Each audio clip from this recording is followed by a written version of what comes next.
So the last time we were here, we found out that Barragan was able to completely wash and solo the 5 Kage and the Akatsuki. In this video, I want to talk about Barragan versing people like Naruto and Sasuke, Madara and Kakashi, because these are the in-game guys, so let's see how their abilities stack up and if they can beat Barragan. So let's start with Madara. I think we can all agree that no version of Madara is competing with Barragan except Jubidara, but just in case some of you aren't convinced, let's go over why. Before becoming the Ten Tails, Madara's abilities consisted of Limbo clones, Susanoo attacks, Wood Style, Fire Style, Genjutsu, and Taijutsu. Now I shouldn't have to tell you, with the exception of Limbo clones, none of these would be effective against Respira or Barragan for that matter. Not a single thing on the list. Even Madara's Rinnegan abilities, which we already covered with Pain, would be useless because Respira is the answer for pretty much everything he has, and it's not like he can overpower it. Moving on to Jubidara. As the Ten Tails Jinchuriki, Madara has access to TSO's Senjutsu and Flight. Now that's a big one and is actually what's going to keep him from getting totally abused by Barragan. In my opinion, Flight mixed with Limbo clones could be a deadly combo. Now being that the Limbo clones operate on a separate dimension, it brings into question whether or not a spiritual being such as Barragan would be able to see and interact with them. Now, if I had to guess, I would say no to seeing but yes to interacting and sensing their presence. And this is because Chakra has a spiritual base for its creation, and since Barragan is a fully spiritual being, he should be able to detect the traces of spirit energy being used even if he himself cannot see it.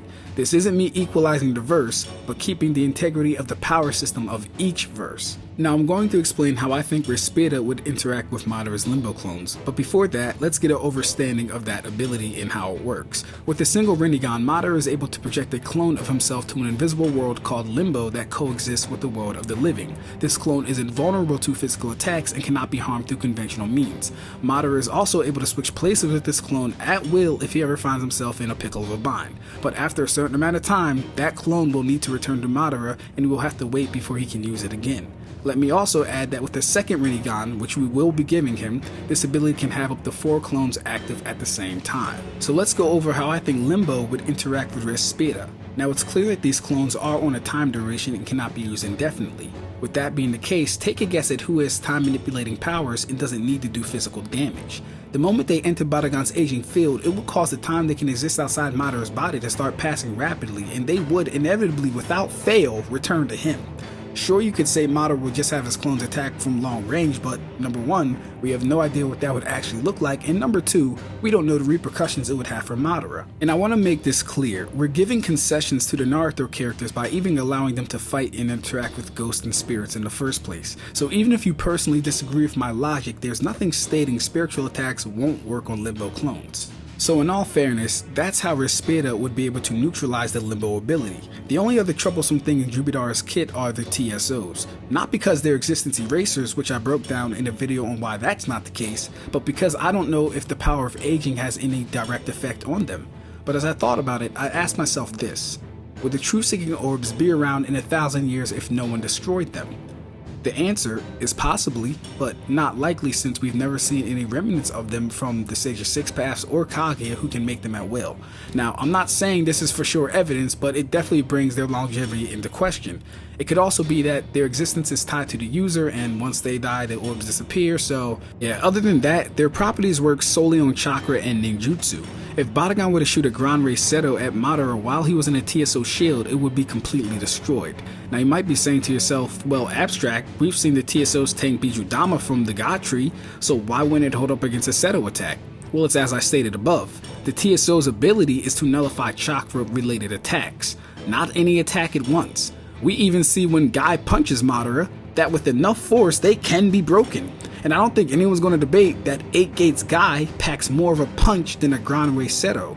So with that, I don't really see a feasible way for Madara to counter Respira, let alone kill Barragan, but let me know in the comments. Let's talk about Kakashi. So this is probably the hardest challenge Barragan will have to deal with. Not Kakashi himself. No. The Kamui from afar. Kakashi as a fighter is getting washed, but Kamui is a S tier jutsu. If you don't know what this does, it allows Kakashi to warp space and send anything his eye focuses on to a separate dimension. We've seen it stop full explosions, a Nail Almighty push thrown by Pain, Sasuke Susanoo Edo, Kage's Ashbone, etc.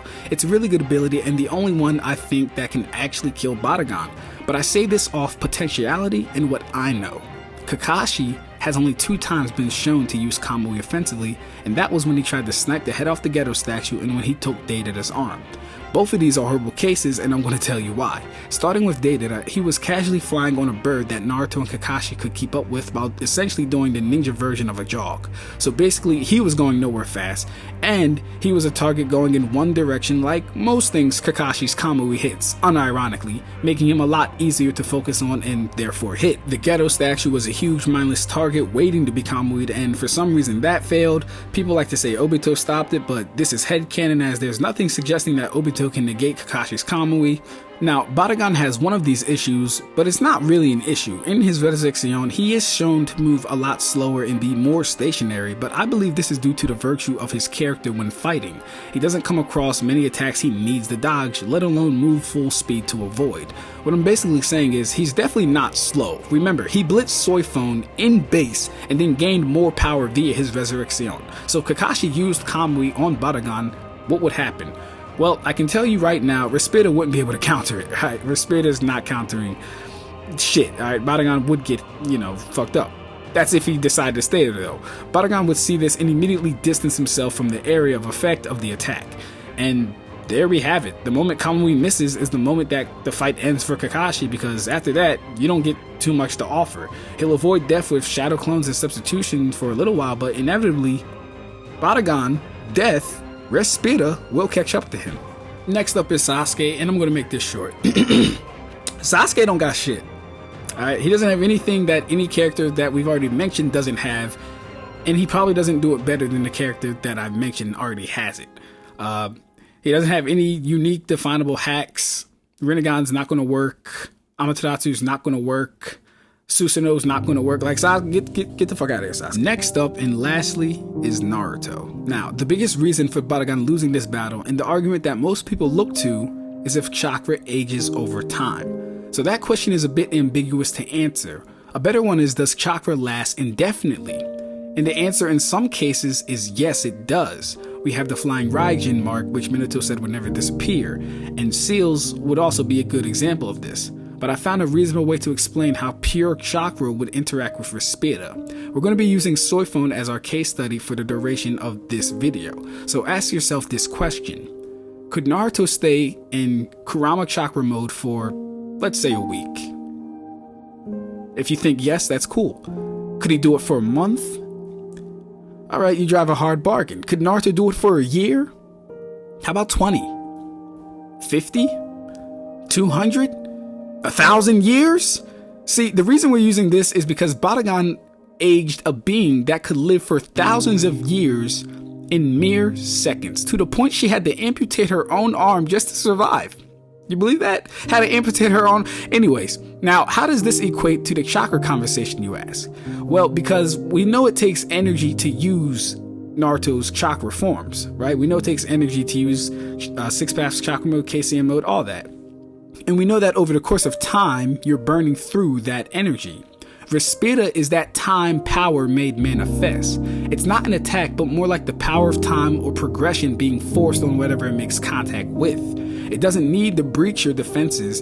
Your defenses literally won't last long enough to save you.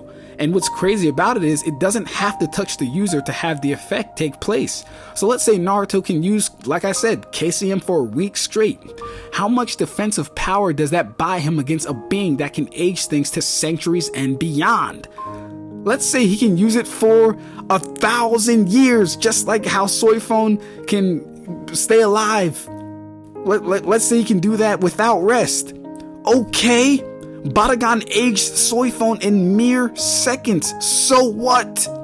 Kurama would have to be pumping a massive amount of chakra to Naruto to keep him replenished, to keep his cloak replenished, to make it look like it's a cloak, because it's not going to be a cloak the first second it touches Respira. So yeah, don't look at Respira as an attack that has AP. It doesn't. Whatever it comes in contact with simply ages to nothing. And that's all I got for you guys. Let me know if you want to let me know if y'all really want me to go over Sasuke. I could, but we out of here, man. We out of here.